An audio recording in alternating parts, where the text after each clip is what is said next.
There was a moment in the Cold War when the balance of power didn't shift in a battlefield, it shifted in the sky. When Soviet radar operators first tracked the F-15 Eagle and realized what it could do, something became undeniable. The United States had built the most dominant air superiority fighter the world had ever seen.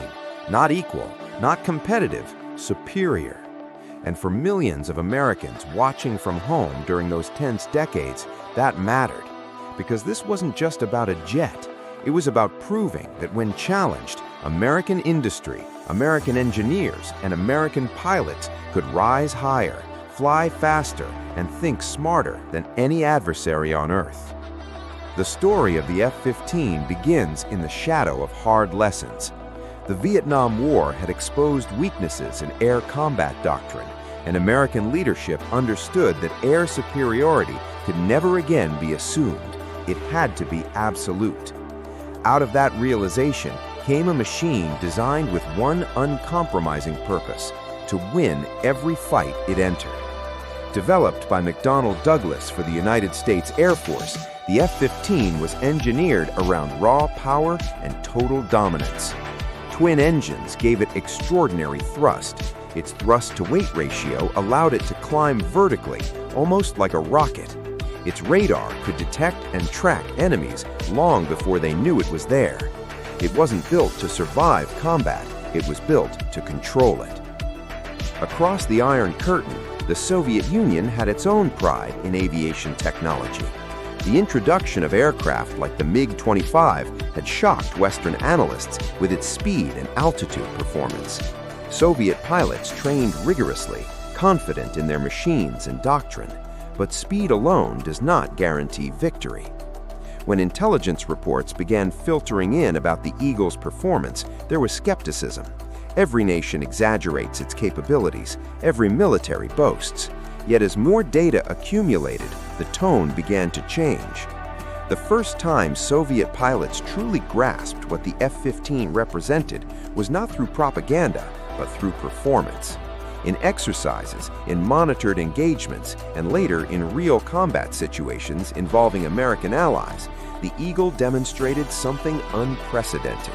It could see first, it could strike first, and it could disengage at will.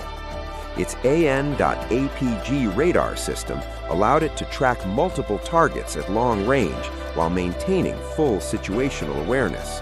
In air combat, information is survival, and the F-15 gave its pilots a decisive informational advantage. For Soviet aviators trained under ground-controlled interception doctrine, this was unsettling. Their system relied heavily on instructions from radar stations directing them toward targets. American pilots, by contrast, were trained to make independent decisions in dynamic environments. When technology fused with that philosophy, the result was a fighter that felt almost alive in the hands of its pilot. The Eagle was not just an aircraft, it was an extension of American tactical culture: flexible, aggressive, confident. Then came the combat record. Over time, the F-15 accumulated more than 100 confirmed air-to-air victories without a single loss in dogfights. For Soviet analysts studying these numbers, the implications were stark. This was not incremental improvement, this was generational superiority. Every engagement reinforced the same conclusion. If the Cold War ever turned hot, gaining control of the skies against the Eagle would be extraordinarily difficult. Inside Soviet design bureaus, urgency grew. Aircraft like the MiG-29 and later the Su-27 were accelerated in part as responses to the F-15's capabilities. Engineers worked tirelessly to close the gap. Pilots trained harder. Yet, even as parity narrowed in some areas, the psychological impact of the Eagle's early dominance lingered. The first impression had been powerful, and in military competition, perception shapes strategy.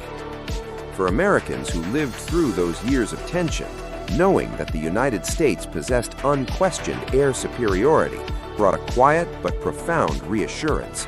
The Cold War was a chess match played with nuclear stakes. Every technological edge reduced uncertainty. Every demonstration of superiority strengthened deterrence. The F-15 Eagle was more than aluminum and avionics. It was a guarantee that American forces would not be outmatched in the skies.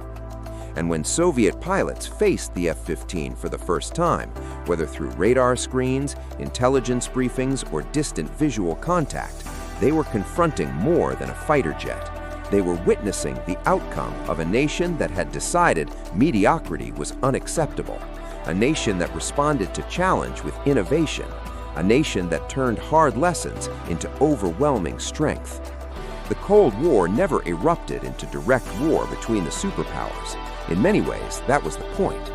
Air superiority is not only about destroying the enemy, it is about convincing the enemy that fighting would be futile. The F-15 Eagle helped send that message with unmistakable clarity.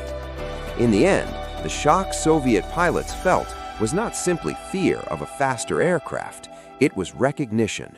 Recognition that American engineering, pilot training, and strategic doctrine converged into something extraordinary, something decisive, something that ensured that if the skies ever became a battlefield between superpowers, the advantage would belong to the United States. And sometimes, the greatest victories are the wars that never begin, because one side knows beyond doubt who would win the sky.